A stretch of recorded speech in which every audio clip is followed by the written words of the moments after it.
Are you planning for your studies in Canada but worried which course to choose? Hello everyone, this is Shubhangi Tiwari from Smart Step Classes, and today we are going to discuss in detail about what kind of courses that you should opt for, which course is going to promise you a good career or a good job employment in the same. So guys, अगर आप अपने post grade applications को पंचन कर रहे हैं in the colleges for Canada और universities in Canada, then there are some set of courses जो आपको बहुत ही बेनिफिशियल रहेंगे, जिसकी हेल्प से you will be able to secure a good employment, right? So अगर आप कॉलेजेस में पोस्ट ग्रेड के लिए एप्लीकेशन लगा रहे हैं, so there are some category of courses, some category of sectors which are very promisingly being accepted by the employers there in Canada. So to know all the aspects, to know all the sectors, continue with this video till the end. You are definitely going to be benefited. First is the science. So if you are punching the application, if you are interested in pursuing the further education within the relation of any program which has science element in it, so they are considered to be as A-listers in terms of employment. और अगर आप उनके figures को जाके check करेंगे, then let's suppose if 100% of the students are applying for the education in Canada, only 20% are the students those who are supposed to fight for getting a job, and most of them are not from the science background. Second is technology.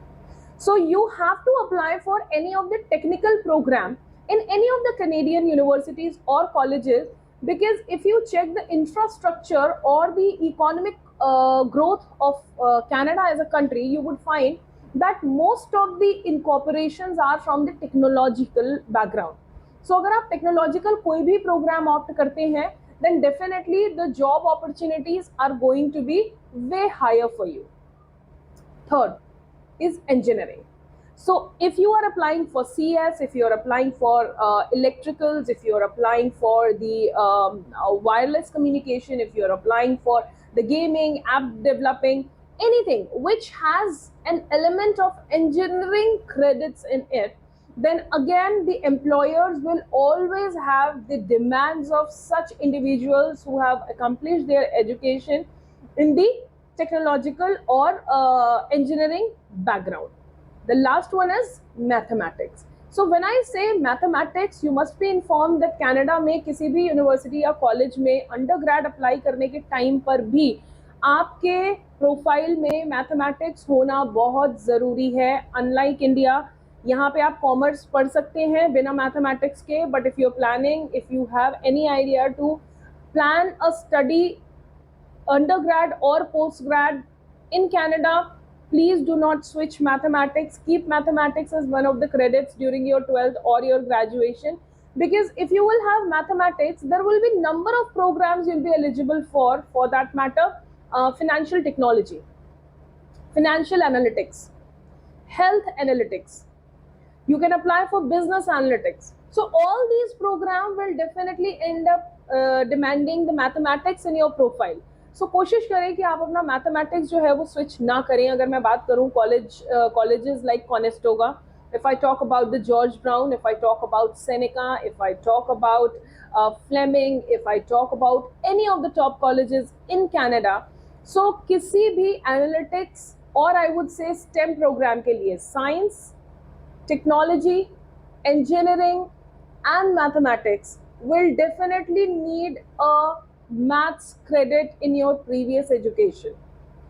Now अगर आप apply कर रहे हैं अपने programs के लिए, never ever apply for a single specialisation. Canadian education system में ये ऑप्शन होता है जिसको टेक्निकली हम लोग कहते हैं co-op. So co-op is an additional masters or additional specialization that you can combine with your existing. So let's suppose अगर आपने अपना एजुकेशन या आपने अपना जो पोस्ट ग्रेड पंच किया है कैनेडियन एजुकेशन में, that is for the human resource management. So there will be some colleges like, for that matter, Georgian ILAC, for that matter Georgian Berry, for that matter Algoma University, which will have the dual specialization. So they will offer you the post grad diploma in human resource management and co-op in project management. So by the time जब आप ये courses complete करके you will be going ahead for the process, you will definitely be finding that आपका जो total employment rate है वो double हो जाएगा, क्योंकि आपके पास ऑप्शंस होंगे ह्यूमन रिसोर्स के भी, आपके पास ऑप्शंस होंगे प्रोजेक्ट मैनेजमेंट के भी, और जब आपके एम्प्लॉयमेंट अपॉर्चुनिटीज डबल होंगी so definitely you will be in the position to choose the best for you, और आप दोनों में से कोई भी सेक्शन चूज करके अपने एम्प्लॉयमेंट को आगे बढ़ा सकते हैं। और सिर्फ एम्प्लॉयमेंट आगे बढ़ाने की बात नहीं है, अगर आप एक रिकॉर्ड चेक करेंगे, देयर हैज बीन न्यूज कि 700 students are suppose to be deported from Canada, और उसमें जो रीजन निकल के आया है उसमें दो ही रीजन निकल के आए हैं। First is the fraud documents which were punched by your counsellor, और there were fake admission letter which was given to you by your counsellor, और जो आपके डॉक्यूमेंट्स है या जो आपका प्रोफाइल है या जो आपका एजुकेशन है that is not aligned with the existing profile. So अगर आप अपने प्रोफाइल के हिसाब से अपने कोर्सेज को आगे लेके चलते हैं या को-ऑप प्रोग्राम्स लेते हैं, so this is not only going to benefit you at the time of employment, but also they are going to help you a lot at the time of जब आप अपने स्टेटस को student से convert करेंगे in the permanent resident. So permanent residence में जो सबसे ज़्यादा एक्सेप्टेड या सबसे ज़्यादा प्रायोरिटाइज सेक्शंस हैं वो STEM प्रोग्राम्स प्लस HR ही है। So any of the STEM program और HR program have more to promise in terms of the permanent residency in Canada. और एक बार अगर आपको परमानेंट रेजिडेंसी कनाडा की मिल जाती है guys, please make sure that you have all the liberties given by the government. You will be taken care by the government itself in such a way that you would never have the will to come back.